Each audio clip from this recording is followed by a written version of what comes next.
Buenas tardes, queridos estudiantes. El día de hoy vamos a trabajar la actividad Elaboramos gráficos de barras y planteamos conclusiones sobre la participación democrática en nuestra familia. El propósito de hoy es elaborar gráficos de barras para luego analizarlos e interpretarlos. Y vamos a presentar como evidencia los gráficos de barras que hemos elaborado para cada una de las tablas de frecuencia que ya hicimos el día de ayer. Tenemos diferentes gráficos estadísticos que nos muestran la información, ¿no? Y nos sirve para comparar o visualizar de una manera mejor dichos datos recogidos. Por ejemplo, tenemos el gráfico de barras y los gráficos circulares o por sectores. El día de hoy vamos a aprender a elaborar un gráfico de barras o también llamado diagrama de barras o diagrama de columnas. Estos pueden ser de forma vertical u horizontal, como lo estamos viendo aquí en la imagen.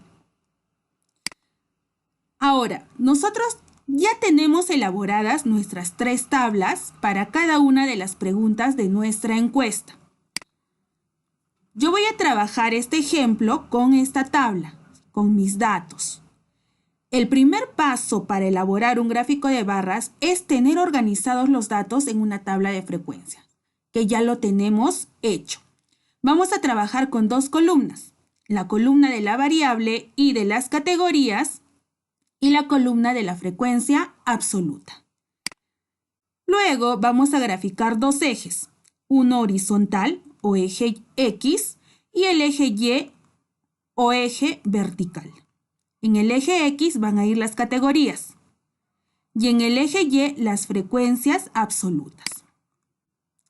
Vamos a escribir las frecuencias absolutas, pero en orden, ¿sí? No voy a escribir primero 3, luego 10, luego 4 y de nuevo 3. No.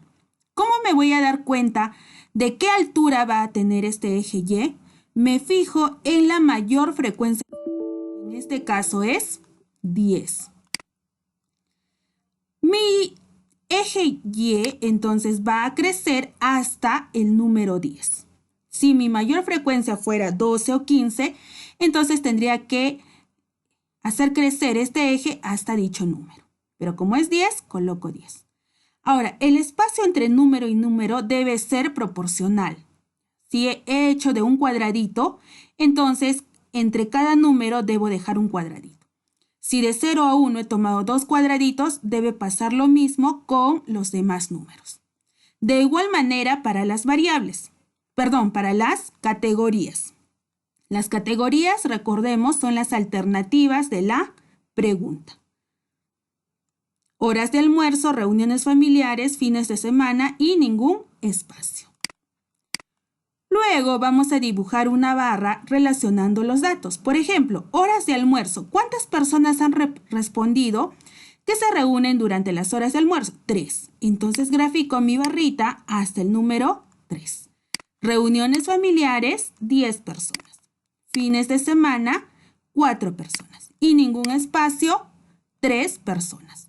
Estas líneas entrecortadas me sirven para observar la cantidad de personas que representa cada barra.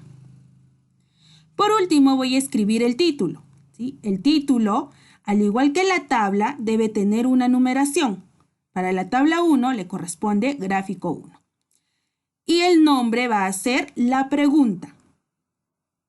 Luego voy a colocar los nombres de los ejes. Por ejemplo, 0, 1, 2, ¿qué me representa? La frecuencia absoluta. Y la frecuencia absoluta es la cantidad de personas que han escogido esta opción. Entonces acá coloco cantidad de personas de mi familia. Horas de almuerzo, reuniones familiares, fin de semana, ¿a quién corresponde? A los espacios de participación en mi familia o también espacios de conversación familiar. Por último, puedo agregar los porcentajes. ¿Y de dónde voy a sacar estos porcentajes? ¿Se recuerdan que aquí teníamos la frecuencia relativa y la frecuencia porcentual? Entonces, de la frecuencia porcentual estoy colocando aquí los porcentajes. Y por último, nos debe quedar de esta manera. ¿Sí? Este es el gráfico de barras que hemos elaborado para la tabla 1, para la pregunta 1 de nuestra encuesta. Y yo puedo analizar, ¿no? Por ejemplo, acá puedo decir que 3 personas de mi familia utilizan las horas de almuerzo para conversar sobre asuntos de bienestar común. 50% de las personas de mi familia utilizan las reuniones familiares para conversar sobre asuntos familiares. 10 personas utilizan las reuniones familiares para conversar sobre asuntos familiares. 3 personas de mi familia no se reúnen en ningún espacio para conversar sobre asuntos familiares. También de esta gráfica yo puedo saber el total de personas. ¿Cómo? Sabiendo la altura de cada barra. Por ejemplo, esta barra anaranjada me representa 3 personas.